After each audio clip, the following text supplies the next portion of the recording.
What does Together in Action look like to you personally and in your organisation? Together in Action for me is, in its sense, what it says on the tin. It's about all of us together. It's going to take absolutely every single one of us to really push any change, and particularly when we're talking about Black inclusion.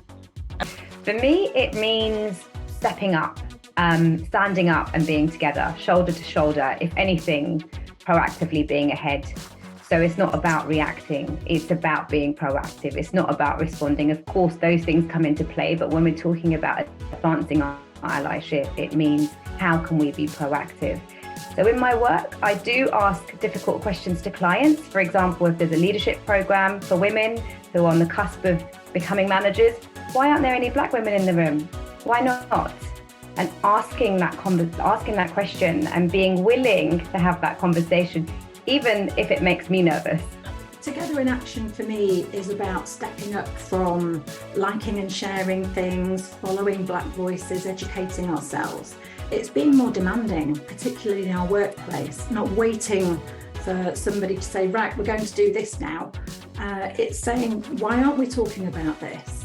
It's, joining maybe the ERG in your company that amplifies the voices of Black and brown people as an ally, to learn more from lived experience and to be able to take that into your own life and have these conversations with your family and your friends, but just being an ally 24/7.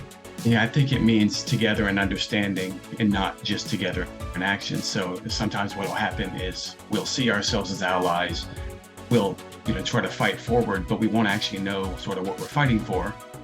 And so then what we're required to do almost is bring Black and brown employees with us then to explain, which could lead to the question, what are you allying for if you don't understand it? So sometimes we jump so fast because we want to seem responsive, we want to seem action-oriented, but we really have to get an understanding so that, as Mamta said, it's not always, sometimes we're ahead of it. We're not always having to bring people who are not being treated right, who are marginalized, with us for a fight they didn't create and for a problem they didn't start. So to me, it's together and understanding first.